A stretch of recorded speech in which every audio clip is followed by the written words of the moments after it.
guys, good afternoon, or actually good morning, I guess, still.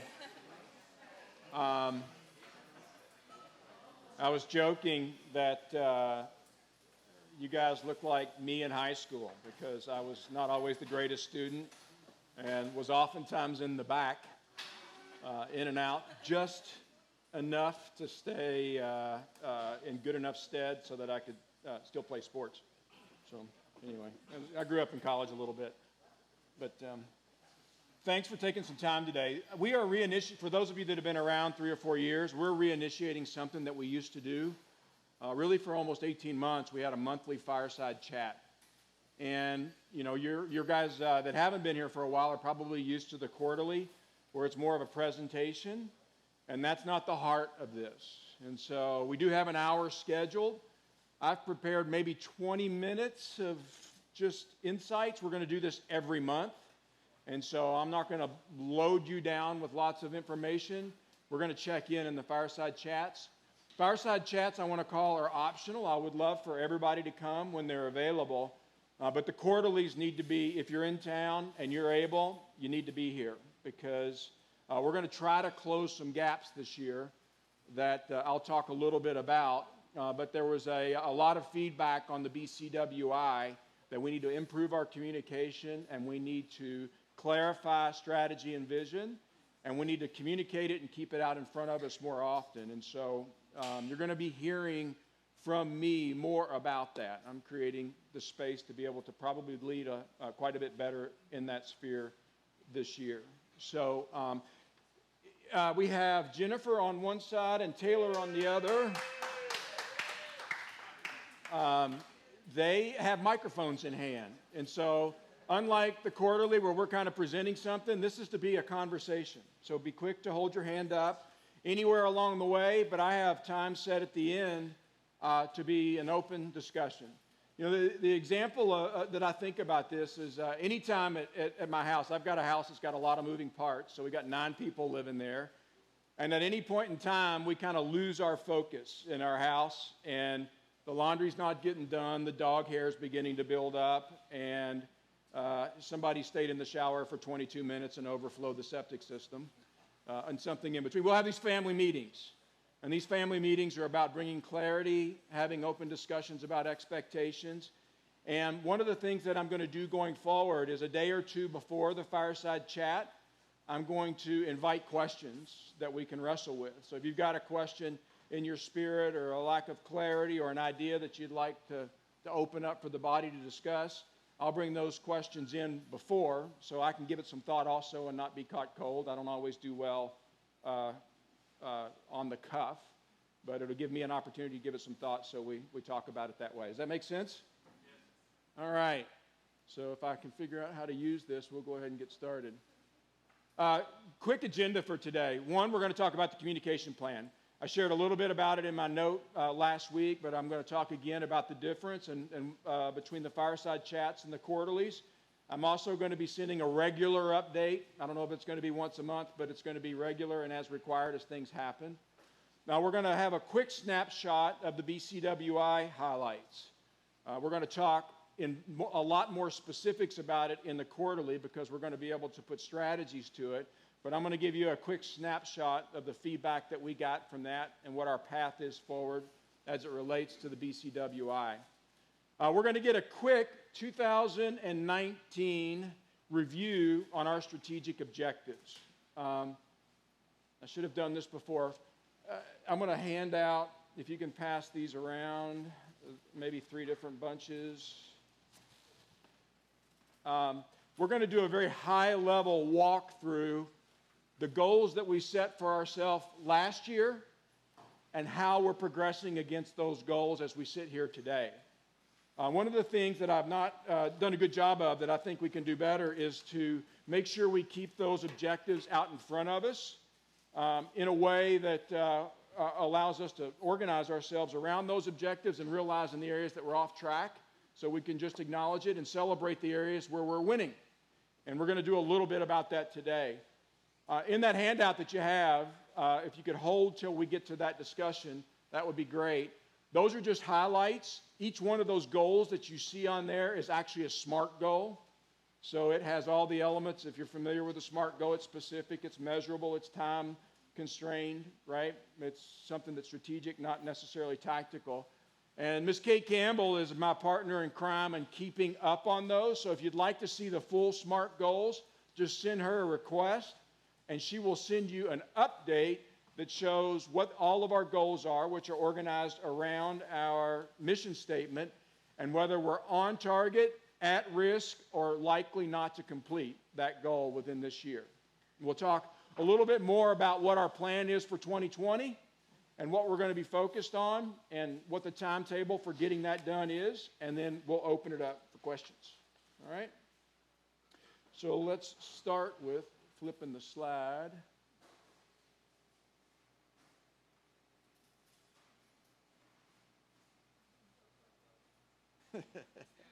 Other way. All right. Let's talk about the BCWI. We are now in our third year of the BCWI. In our first measurement, we got around a 3.6, which would be 3 years ago. A year later, we were in the 3.8 range, and we had an objective of getting up near 4.0 this year. We did not meet that objective. In fact, we took a slight step back. So we took back a little less than a tenth of a point. And we've got some issues to address. The key points of feedback from the BCWI, let's talk first about the positive things that were summarized. So this is what we've done. We've gotten all of your feedback. We've sat down. They look at it on a very analytical basis. And the consultant sits with some of the members of the leadership team. They understand what's going on contextually. We obviously have a lot going on with a fair amount of contraction taking place. And us having done this after just a week or two after we made some significant changes in our body, we shared with them what our budget was going forward, what we felt like our strategic focus was going to be going forward, some of the weaknesses that we felt like we were experiencing. And as a result of that, she's consolidated what she feels like the areas we've made progress in and the areas that we need to focus on in the coming year. And so from a positive perspective, there was actually some contradictory feedback, but there was a significant improvement in the nature in which we work as a team, which is very positive. The challenge to that is people still see operational silos. So if you look at the bottom one under needs work and the top one under positive, to a degree kind of fit in the same space, but there are some nuances in there that we're going to go after, some very specific things, and I'm probably going to be sending a note out on Friday about some changes that we're going to make that will help bring some clarity to ownership and help get rid of some of the silo challenges that we have. Another key theme of positive was effective strategies to meet our objectives. One of the key pieces of feedback for number 2 and number 3 is that you guys feel like we're doing a better job, a substantially better job at serving our customers and meeting their expectations. And that's not a surprise. If you look at one of the big benchmarks that we've been focusing on is the Net Promoter Score. And, it measures part of our mission, but it certainly doesn't measure all of our mission. When I think about the wholeness of our mission and measuring success, we need to develop some solid insight into how the mission is impacting people around the world for His kingdom. And we don't do a great job of keeping our eye focused on that, and we're going to do a better job going forward because I feel like we're making progress in no small part as a function of the improved training that we're doing. The other side of that equation is the participant side of the equation. Like, how do participants see us? And the Net Promoter Score basically asks a very simple question. Did we do what we told you we were going to do well? Did we meet your expectations? To give you a general sense, anything over 0 is considered reasonably positive. It's kind of neutral up to a 50. It gets real positive over 50, and anything over 70 is rock solid, like going really well. If you look at our 2 largest programs, which we've had the Net Promoter Score in place now for about going on a year, not quite a year, our squads on the field right now, our goal this year was a 50. So in our objectives, we wanted to reach an NPS of a 50. The squads on average that are on the field today are above a 70. So that's, benchmarking it, it's Chick-fil-A territory. Just Chick-fil-A's in the 70s typically. So we've made huge progress. Gap year was in the high 50s to low 60s. And the Net Promoter Score is going to be something that we move across all of our programs so that we get good feedback from our participants in terms of whether or not we're meeting the expectations that we set with them from the beginning. So you all believe, and it's validated by what our customers tell us, we're doing a better job of serving our customers. Staff and growth learning were viewed as a positive. A number of the strategic objectives that we'll walk through in a second was a function of last year's feedback from the BCWI. We wanted more training. We have focused on 2 areas of training, management training and mission training. But in both of those areas, we've put a fair amount of new capacities in the water to equip the body, to equip leaders, to assimilate new employees in, to make sure they understand how we operate and what the origins of our mission is. And then, of course, the missional training has been something that you guys have, with the help of the team that has developed it and taught it, we've made a lot of progress. And so that's been seen as a positive. The next one that was a positive is accountability. People see that our level of accountability to each other and to our mission is increasing. So what are some of the things that need work?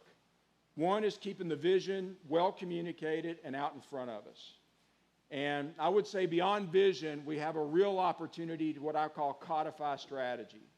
We look at the world race, or we look at GAP, or we look at short-term missions, or we look at any of our year 2 programs, or our parent ministry, and all of the supporting organizations. We have a good sense of what we're trying to achieve with it, but we don't have specific definitions. And so there's going to be some changes in the way that we approach that, and it's going to start from the very moment that somebody becomes aware of us.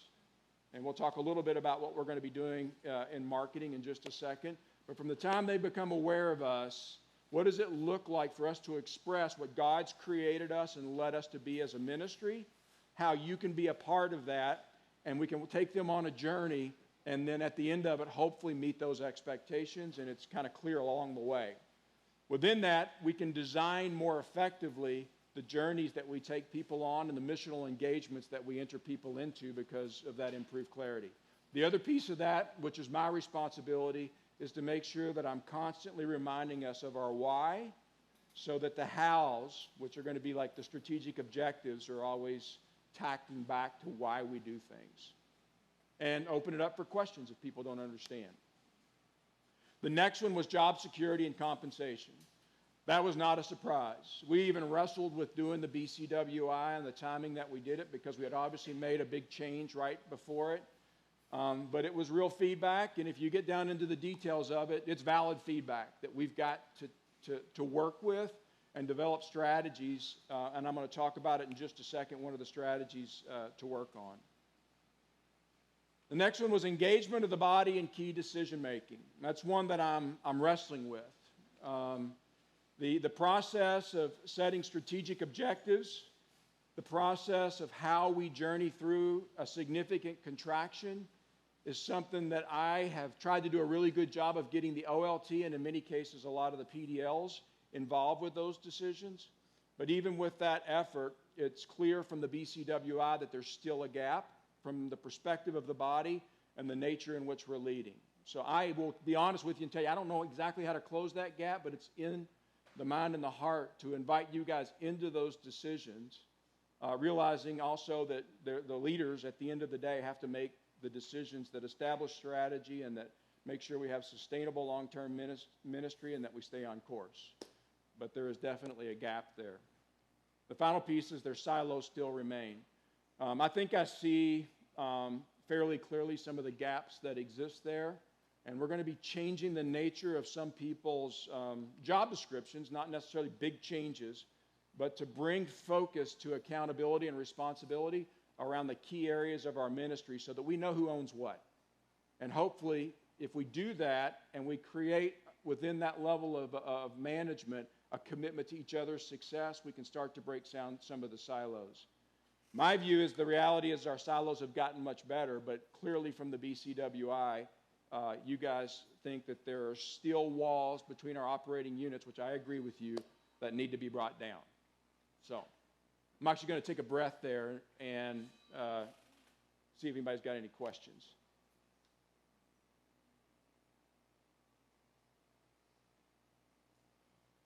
All right.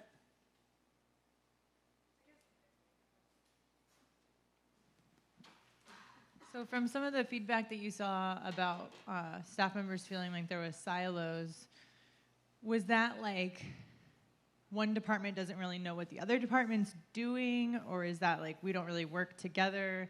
For example, in departments that have to work together to achieve a common goal, that they feel like they don't communicate, or is it just a lack of information, or is it, because it kind of to me sounds strange with the improved teamwork, but then silos, so maybe people feel more connected within their departments, but not interdepartmentally, or what was the feedback? Yeah, I think that's a key piece of it. So let me tell you where the gaps I think we need to close.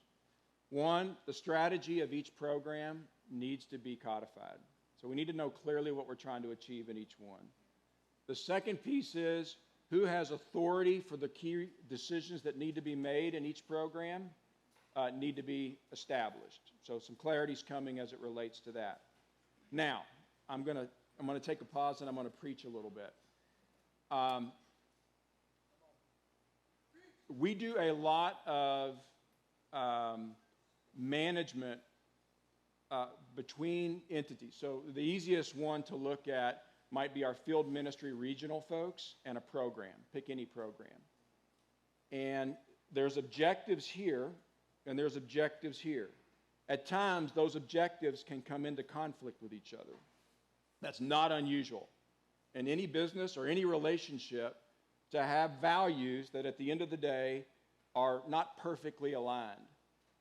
What I need to do a better job of is to not have empowerment and clarity of ownership in a way that requires a mediating person to make most of the tactical decisions in those programs. So what does that mean? Many times an issue will be brought to me, and through asking simple questions, and it can be, I'm not picking on these two it's just an easy thing to see, or it can be with marketing and short-term missions. We're saying, well, we don't have consistent expectations for what we should be doing. And the question I will ask was, what level of effort has been put in at the operating level for you guys to get together and fight for a common ground? And I will say more often than not, it's not been sufficient. And a big part of that, in my view, is a lack of clarity of ownership. So I'm going to spend a fair amount of time codifying ownership and, frankly, pushing decisions back to the operating level all the time, making sure the values and the strategy is established so that we get the decisions being made as close to the problem as possible, A, and B, leadership at whatever level doesn't become a bottleneck because you're waiting for somebody to give you an edict. So that starts with a value system. And I've worked in a number of different companies, and while we value feedback as one of our core values, I actually don't think we're very good at it. I've worked in technology companies with a distributed workforce of 1,500 people that had better feedback mechanisms between operating groups than we have. So there's something in the value system that's wrong with that, and I want to go after that this year. So I'll have Jeremy come to me and go, I don't understand why marketing positioned it this way. And I'll go, Jeremy, have you talked to marketing? Do I have the authority to do that? I mean, is that that discussion needs to be had, fought out, and you have to have come to a stalemate that we can't find common ground that affirms our 6 guiding principles are in place and our core value systems in place before you take it up the chain. And I'm pretty well convinced that if the expectation to fight to understand the person sitting across the table is established, that we've got good people here that will make good decisions and find common ground. I do believe that we don't have that expectation in the ether of our ministry today, and it's very expensive.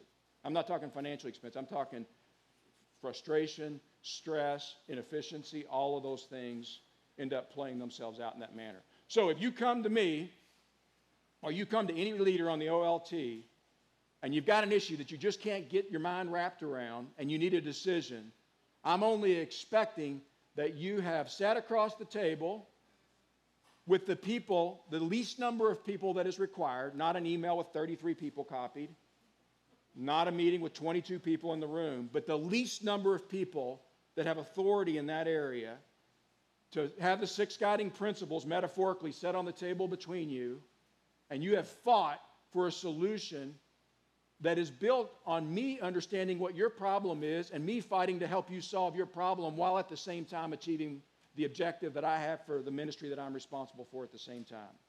And we will not walk away with a perfect answer every time. So set your idealism at the door, because it doesn't work. And we've got to get into a practical element of working together and fighting for that. Because we have a ministry by its nature that creates conflict. We have 18 to 24-year-olds predominantly, not exclusively, so I'm not excluding anything, that have very limited missional experience, right? That are figuring themselves out, much less anything else. And we are thrusting them into a cross-cultural missions environment where we're trying to apply lots of heightened and ever-increasing expectations for how we engage with people around the world.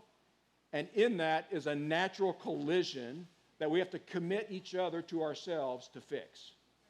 And you're going to see me go after that hard. I'm already going after it. For those of you that are in the space that I interact with on a daily basis, I'm not answering questions anymore. I'm asking them. And I'm forcing those discussions to take place. And that's because I trust you guys with those decisions. But we do not have that value in place, and it needs to be fixed. And I think that's where the silos come in. The beauty is we all mostly sit in Gainesville. I mean, more often than not, on a big company, you're having to force that between people who've never seen each other face to face. We don't have that challenge here. So we got to commit ourselves to each other. Long answer to a short question.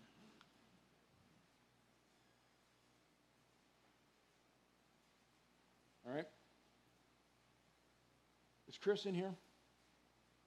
Will you pull up the values that you and I were wrestling with at the bottom end of that? There's a values section. Did I share that document with you? Bill, pull up the program manager document.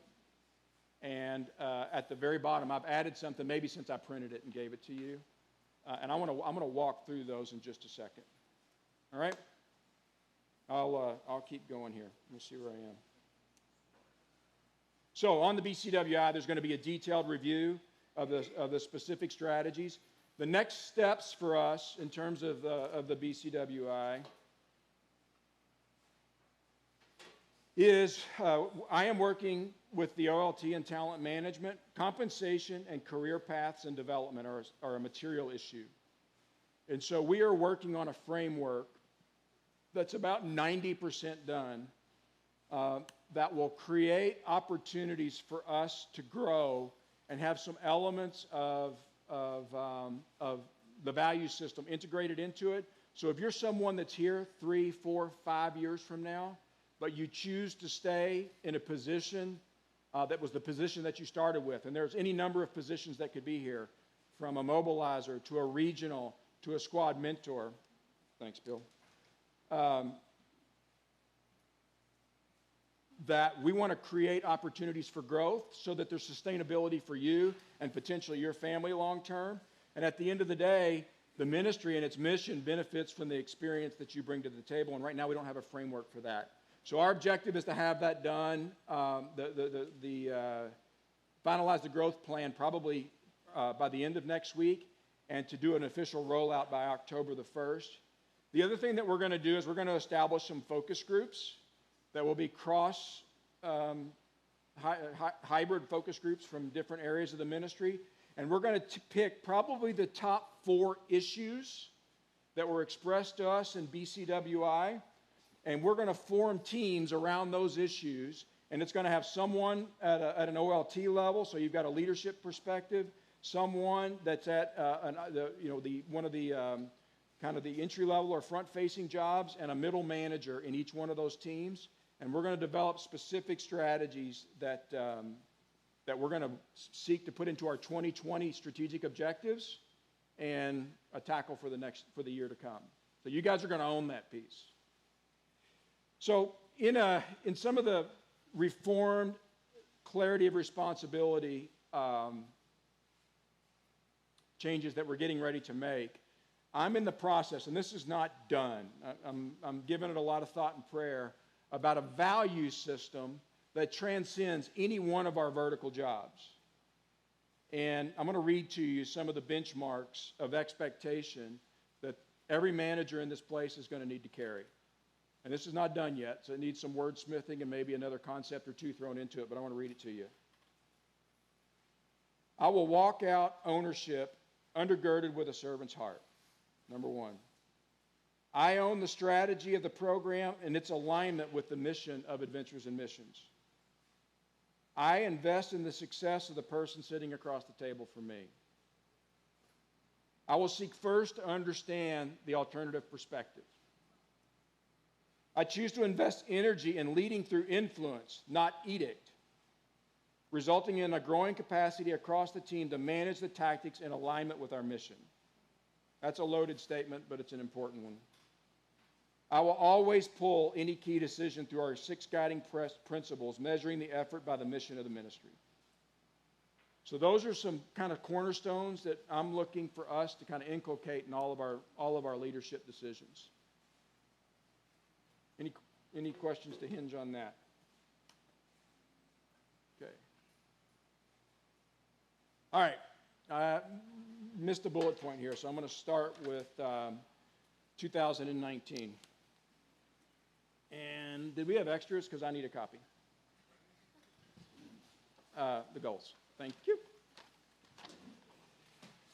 At a very high level, looking at 2019, how are we doing? Anytime we set objectives, the purpose of a strategic objective is to propel us, to compel us towards capturing additional ground that's within the mission of Adventures. Sometimes it's more, sometimes it's better, sometimes it's deeper. Those are concepts that we have to wrestle with. So the 20 objectives that are from 2019 are in there. So how are we doing today? And I'm working off memory, but I'll be close.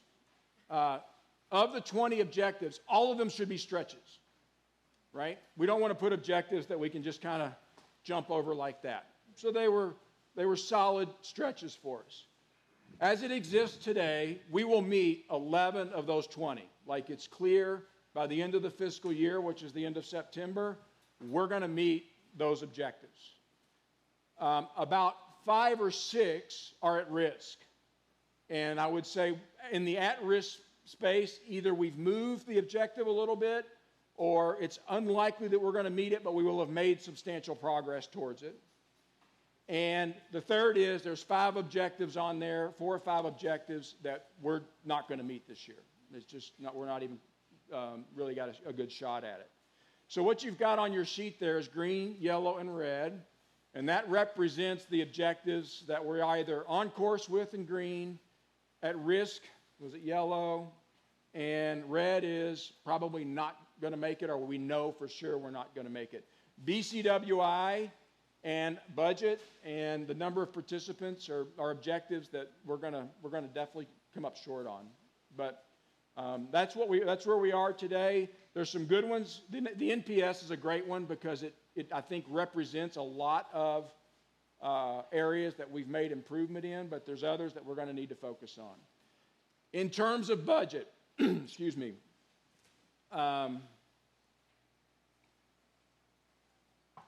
Our budget for this year was a positive $200,000 on a budget of about $19 million, and so it was the net would be down in the 1% range. The reality is that we're going to end up our projected target, looking at the numbers through the end of July, about $1 million negative. So we will miss our net budget by about $1.2 million. So take a deep breath. Let me walk you through that for a second. And I'm going to get into accounting talk for a second, but I want questions so we make sure we understand. When I talk about an annual budget, you're taking a picture of a 12-month period, right? So in this 12-month period that we have, we had assumptions on what our revenue would be and what our expenses would be.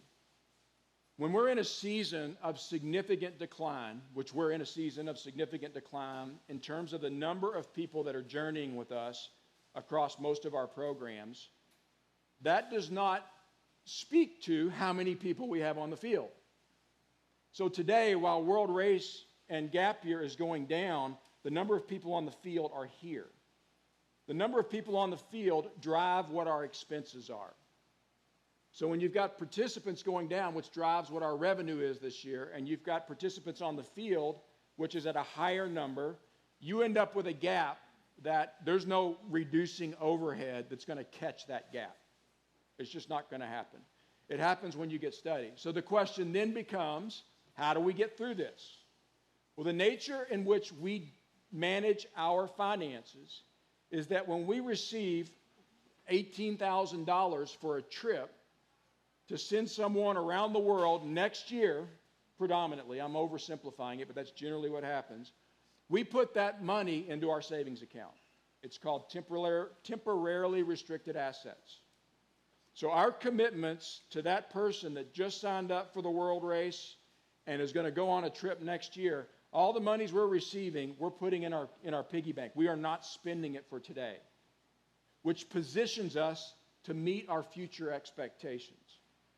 The challenge that we have as a body is to make sure that the services that we all provide here is sized to the number of people that we're having on the field. So when it's going down, we're having to size the expense that we have that is a burden on that future participant's trip.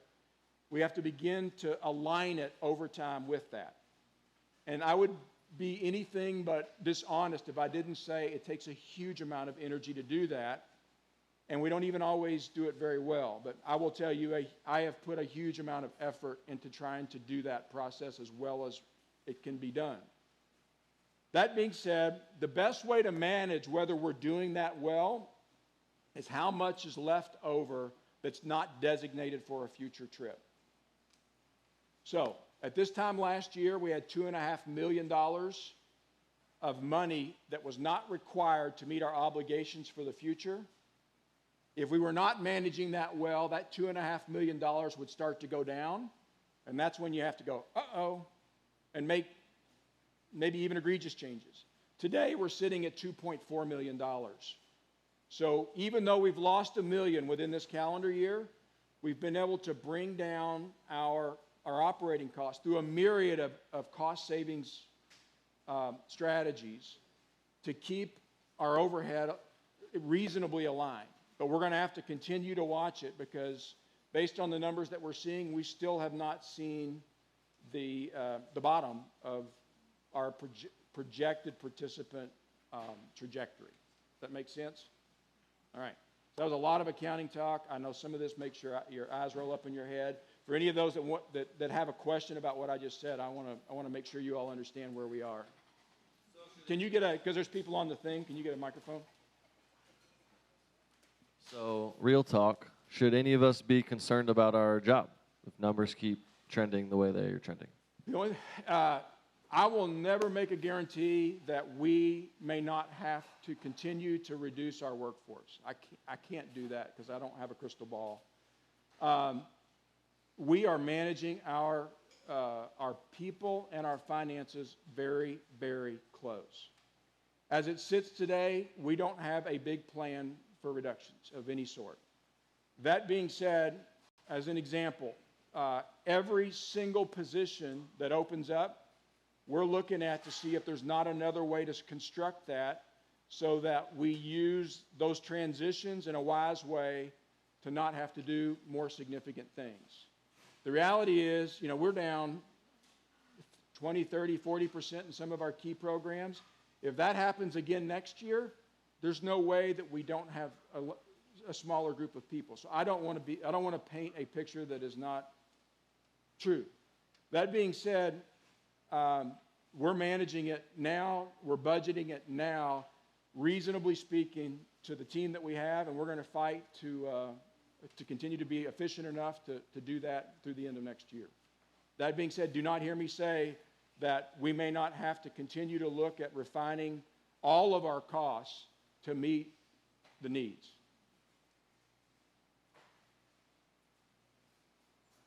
Caitlin.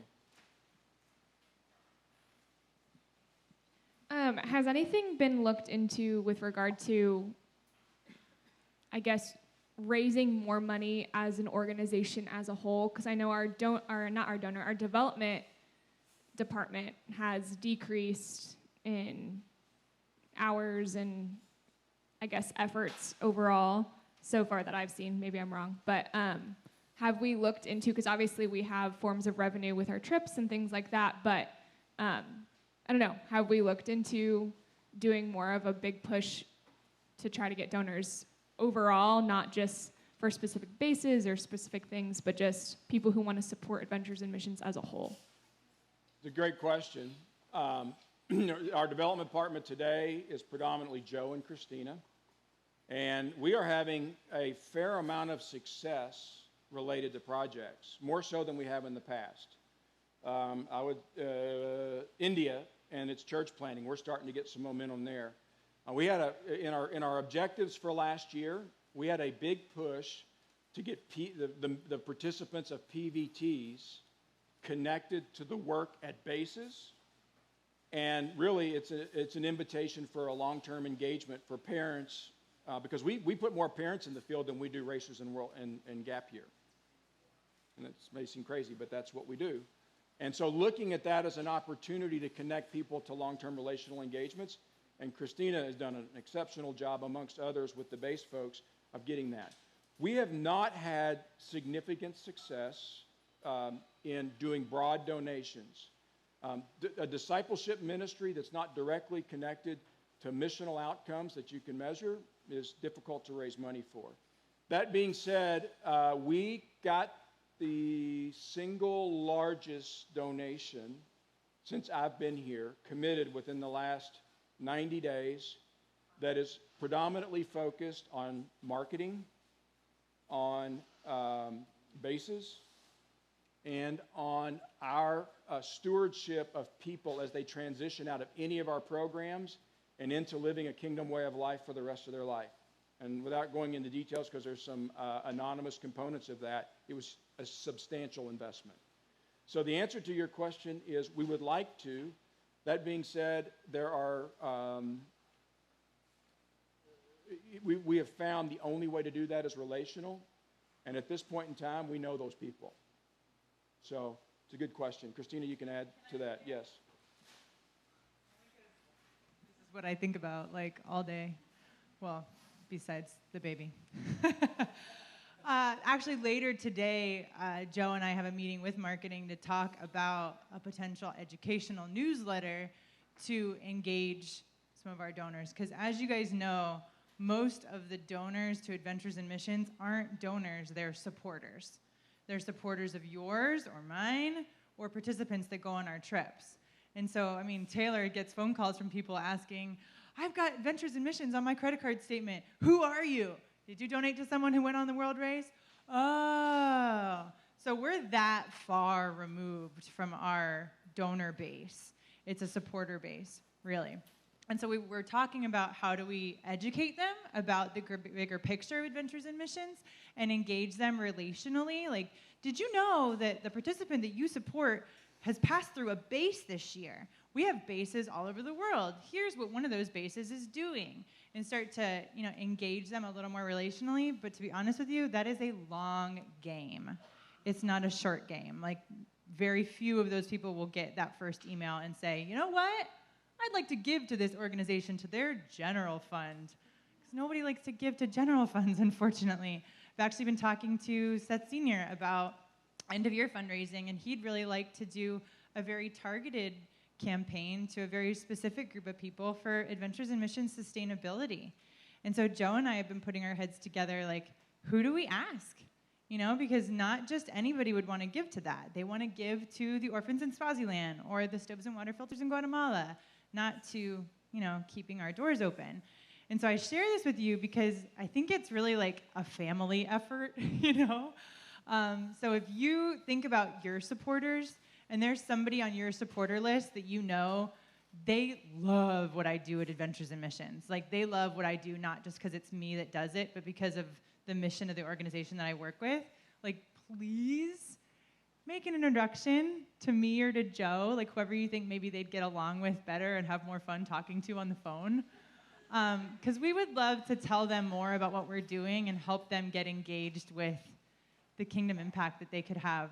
So if you think about your supporter list and you think that there's somebody that might want to be a part of what we're doing and keeping it going, for our kids' kids, then we'd love to talk to them and maybe even, take them to a base to see what we're doing. Like that's the kind of work that Joe and I are committed to. So I wanted to share that with you guys because I think it's something that we can all think on and pray for.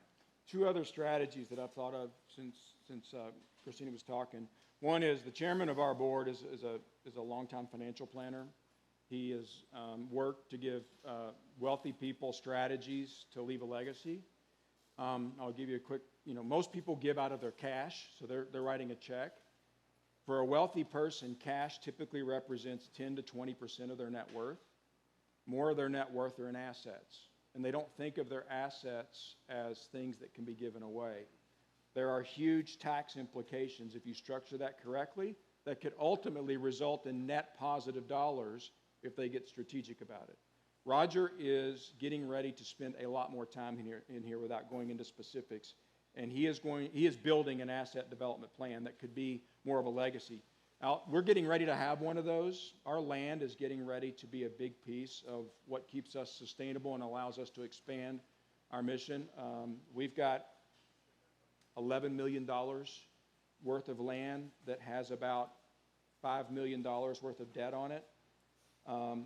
Once marketing fees are all said and done, we're going to be able to get some, what I don't want to do is go out and spend it, but get a backstop for us.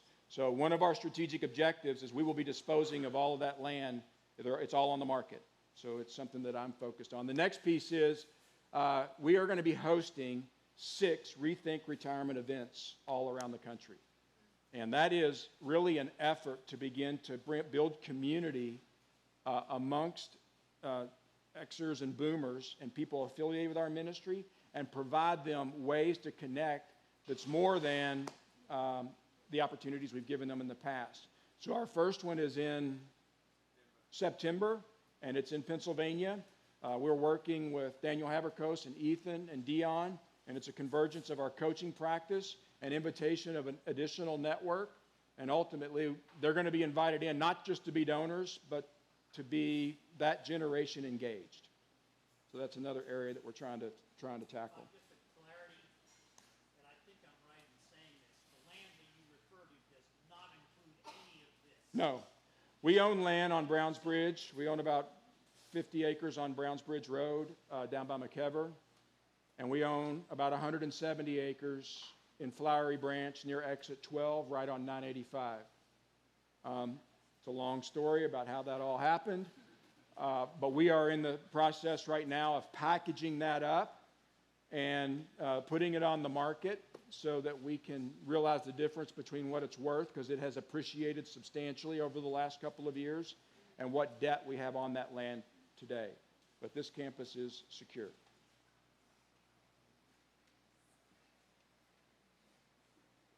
All right. Let me get caught back up here. As it relates to 2020, we are the OLT and leadership are actively working on strategic objectives for 2020. We will end up again with our strategic objectives formed around operations, mobilization, train and disciple and establish the kingdom. We'll end up in the neighborhood of 15 to 20 strategic objectives. On our idea board, underneath the themes of where we're heading are, I think right now, are like 35 goals. And so we're going to spend some time working those out to determine what is priority and what's not priority. And concurrent to that is we're establishing a budget. So our fiscal year starts October the 1st. And Tara has done a really good job with the accounting team and Jill working with the OLT and the PDLs to establish an operating budget that has very conservative expectations for participants next year. We have been noting the decline and budgeting for it, but we have not hit the amount of decline that we anticipated. So we've put a fair amount of energy looking at what is in the pipeline, what we're seeing, and what the possibilities are, so we can create a real rational budget for us to effectively steward the finances of the ministry going forward. All right? Let's take a quick second and talk a little bit about marketing. We're making a pretty substantial shift, and we're doing it in a number of different ways. But effectively, we hired an outside group to help us. Kyle and his team, I think, worked very hard and where they were trustworthy partners. But at the end of the day, I think the strategy that was deployed and the nature of who we are and how people connect with us were misaligned. We spent a fair amount of energy and capital doing social media advertising, and out of the gate, it looked like an unbelievable success. Honestly, we were thinking about adding routes, and we were closing windows after 90 days or 60 days, and things moved very quickly. The reality is that the staying power of that strategy and the level of connection with people to us as a function of that journey was not sustainable. That being said, we were losing at people that had committed at a rate many times anything that we'd ever happened before. And as a result of that, that was the beginning of the decline. I've been, Ethan Wendell, many of you know, I've been working with you guys to bring into the area of leadership here. He is a leader of a separate organization, but in terms of our day-to-day conversations, we don't see any separation. We have a common long-term goal. Ethan has a lot of experience in marketing. He understands our DNA. He is having significant strategic influence on the day-to-day in terms of how we go. And his view is that a particular strategy of marketing called the story brand approach to marketing is much more suitable to our long-term objectives than our current. I am the wrong guy to give you an exposition on what story brand marketing really means. But at the end of the day, we are going to focus on our mission, and we are going to focus on the people that we want to join us in this journey, and we are going to meet them with message and stories that meet their felt need so as to expose who we are to them and invite them into a journey with us. It is a long play, not a short play. In the budget that we have coming up, we have reduced our social media spend for 2020 versus 2019 by $250,000, $250,000. So we are committing a shift away from buying ads, focusing on Facebook, Instagram, and those avenues, and we're shifting into telling stories through specific venues and measuring how people respond to those stories. That's happening. The word that comes to me from most when I said Bill Swan is moving to marketing was shocked. We felt like there were two gaps that we needed to close. Ethan has the strategy. Nicole is managing with the team. There's two pieces. One, our programs have changed a lot in the last couple of years, and we're seeing the fruit of that. How we position those programs is really, really important so that we meet expectations on the back end as we tell these stories. Moving Bill into that space, because he's been so intimately involved with a number of our different mobilization programs, not all, but many, was critical. The other piece is Bill has a strong assimilation of what our priorities are. We need to look at our marketing team like we would look at our checkbook. It's finite. We need to apply its efforts in the places that are important to our mission and give us the most leverage towards our mission. And Bill has good perspective on that. And so when we looked at the strength that we had in leadership on the second floor, and we looked at the need to close those two gaps in particular, it made sense for us to get Bill into the marketing space. And so Bill is not going anywhere. Bill's still going to be at training camp. He's still going to do the vision casts. I'm going to lift my area of responsibility in terms of some of the stuff Bill used to do. The folks that used to report to Bill are going to have to spread their wings a little wider, and they've shown to me an appetite to do that, and I'm thankful to be working with them. And you know what? Who knows what next year holds? We will continue to operate as a team, applying all of our gifts in a way that best maximizes our mission.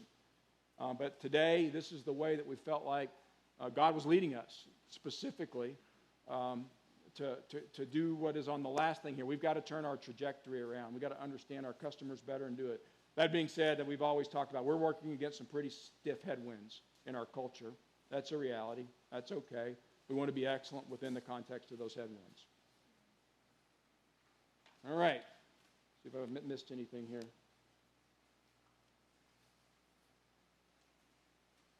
No, I haven't. So I'm going to pause and open up for any questions. We will do this every month. Again, I'll send out a notice to pop questions into me that I will answer for everybody so that those that don't ask it can be answered anyway. And I want to open it up for any questions. Caesar.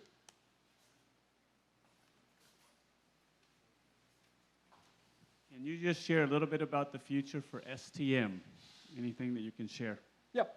So last year, we made a particular focus to move our STM trips away from being exceptionally broad to more focused on areas where we could develop relational continuity. We posted, I don't know, maybe half the number of trips this year as we did last year, and one of the predominant filters was our ability to sustain relationship over time. It was not a perfect thing. We did it fairly quickly. We're going to continue to invest in that going forward this year. We do believe there's opportunity in STM. We spin off a lot of parents. We touch a lot of churches. I heard a number recently, where's Betty? A large number of the parents that go on PVTs are pastors at local churches around the United States.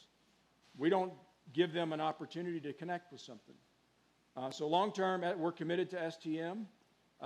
We want to probably go back to some of the strategies that we've had in the past that we've lost sight of.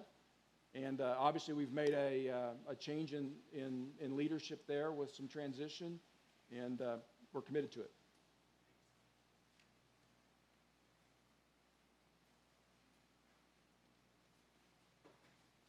All right. Anybody got anything else? Jeremy. Sorry, I was just going to ask, what's the status of Flourish right now? Great question. So, quick status of Flourish. We started with a model that had a high density of special needs adults in it, and 12 to 14, and we were looking at 4 houses over there. And that was built around the Brookwood model. So Medicaid and Medicare is distributed into states, but it's governed differently for every state. And some changes began to happen in Georgia, and we began to look at a couple of the states, in particular Arizona, which is considered the kind of the cream of the crop, and what was happening there versus what's happening here. At the same time, a couple of really crazy things happened. We ended up getting access to some of the leaders at the leadership of the bureaucracy of Medicare, and we've had a couple of meetings with them. At the same time, we have connected with Butch Miller. Butch is the head of the state senate for the state of Georgia. He's the owner of Milton Martin Honda, and he has a special needs adult. He had 2 special needs adult boys, one who's deceased, one who he's managing as an adult. And we met with him. We had no objective, maybe try to get a donation, but as we always are. But at the end of it, he said that he gave us a challenge, Seth Jr. and I, and this was about 2 months ago. He says, I want to know why Arizona's number 1 and we're not. He says, I set the legislative agenda for the state of Georgia, and I launch that every January. And so I'm in the season of forming my priorities for this coming year. Can you do a study of what Georgia doesn't have or needs to change to look more like Arizona? And there's some very particular strategies that Arizona has put into place that remove some of the regulations and give some freedom for some creative private-public partnership models that are more efficient financially and provide better service to adults with special needs.